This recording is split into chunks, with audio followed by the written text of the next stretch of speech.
Hi, and welcome to Newspeak's first official podcast series, Wave of the Day. I'm your host, Nabil McKeet, and in this podcast, I will be discussing with the members of Newspeak the latest developments in music, culture, trends, and life as we all know it. We hope this podcast gives you joy, freedom, and an escape from life's hardships. Thanks for tuning in, and let's get to the podcast. This podcast was recorded on March 7th, 2020, and we discussed Butcher Brown's newest release, Tidal Wave. Hope you enjoy.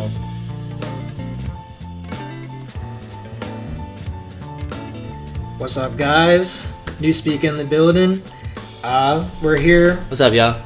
This is our first time doing this, a little podcast sort of thing. And we're going to call it Wave of the Day. Wave of the Day. All right, so that's a tentative title. We're working on the title. No, that's the title. That's the title. It's the permanent title. All right. Yeah, so we were talking the other day, and I think it's safe to say, I'm going to go ahead and speak for you and say we were kind of floored by this new song we heard. I was really taken aback by the new Butcher Brown single, Tidal Wave. A little bit of a preface. If y'all know anything about Newspeak, y'all know anything about us, Butcher Brown is really one of our primary influences. It's a group we listen to a ton. Yeah. Actually, the other day, I was listening to the track literally on repeat, and then, I sort of had this realization, and I called Brian, immediately after, and, I just wanted to talk about, fucking Marcus Tenney. I just wanted to talk. That makes sense, yeah. I just wanted to talk a little bit. I mean, we can talk about Butcher Brown. Obviously the group is that's key. But Marcus Tenney, he was spitting. Marcus Tenney's laying it down. He was spitting some fire. Marcus Tenney's laying it down, man. Dude.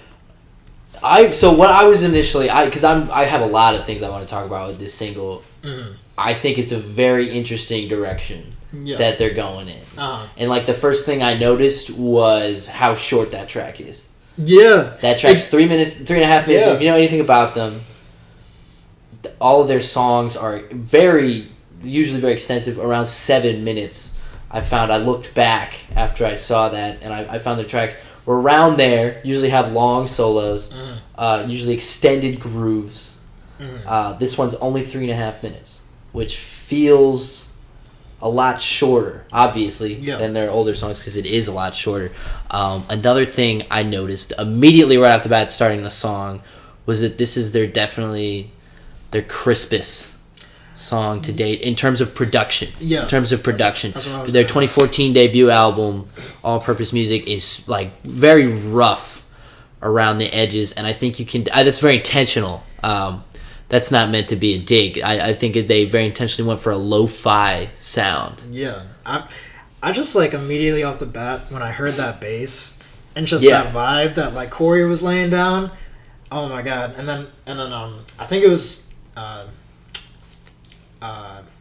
guitar player. Randazzo. Yeah. Oh no, the guitar player? Yeah, the guitar player. Okay. What about him?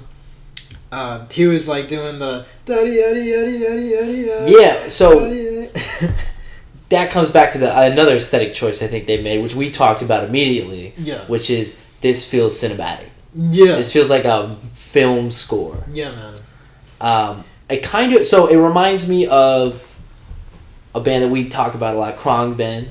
I'm not sure if I'm pronouncing that correctly. I thought that too. It reminds me of Bad, Bad, Not Good. A little bit, I'm getting that vibe, but you know what reminds me of the most, more than anything? I realized this the other day while I was listening to it. It kind of blew my mind. It reminds me of the Madlib Into the Blue album. You know that album with what's that song? There's some. It has a bunch. It has a bunch on there. Yeah.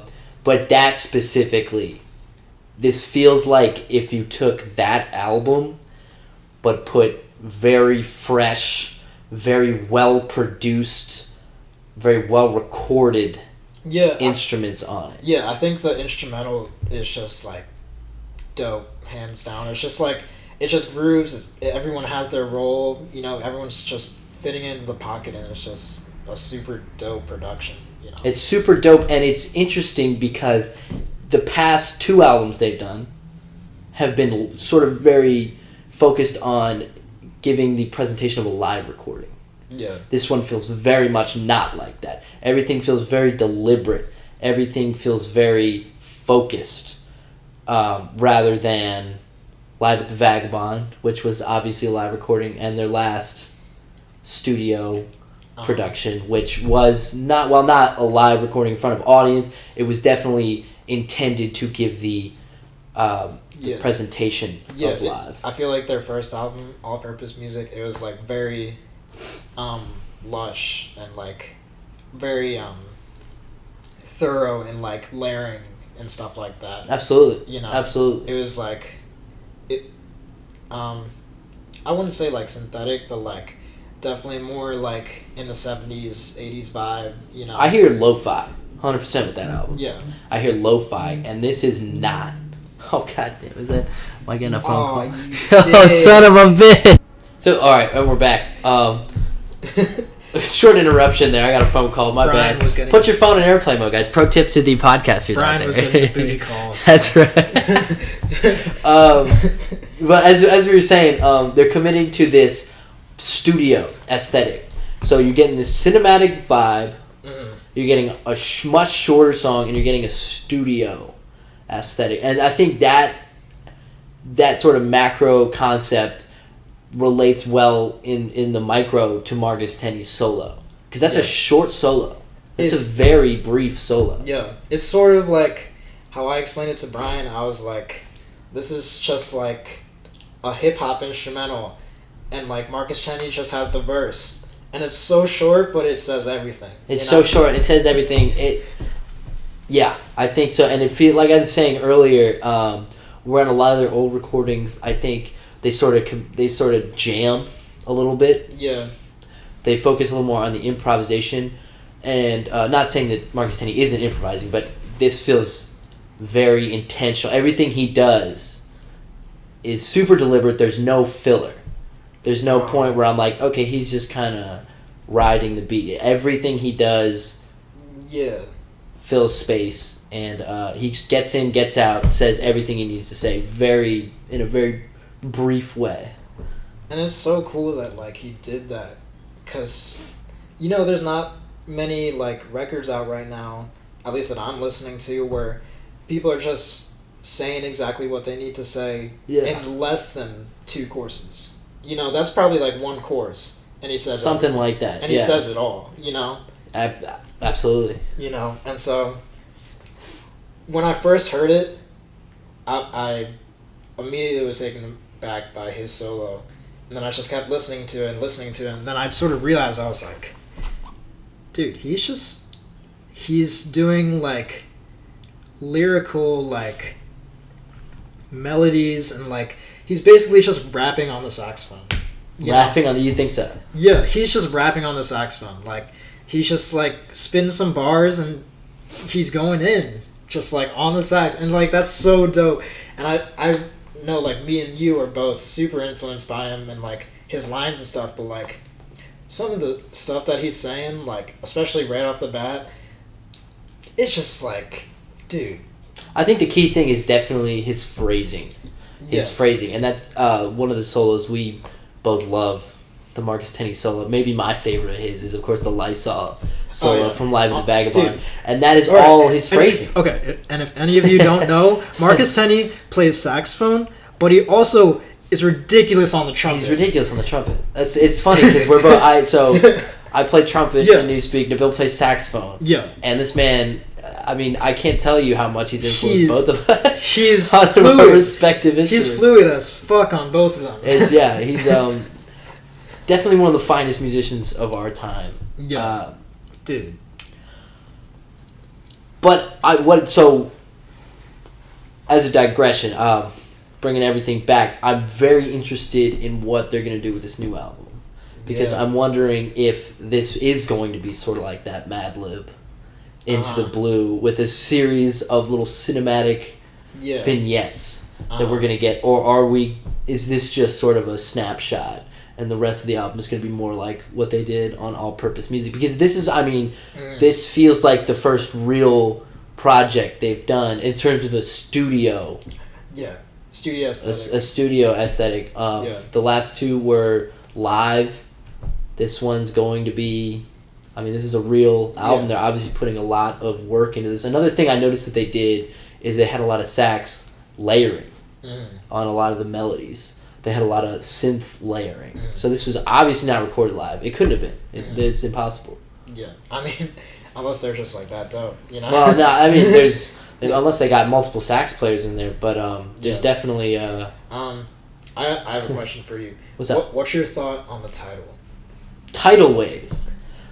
I'm intrigued. So it's a lot different from what they've done in the past, right? It's to continue comparing this single to their previous work because of how different it is. Yeah. This is very much a mood piece.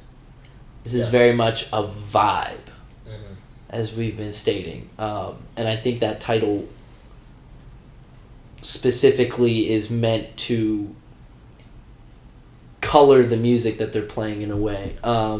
Tidal Wave. What are your thoughts on the title?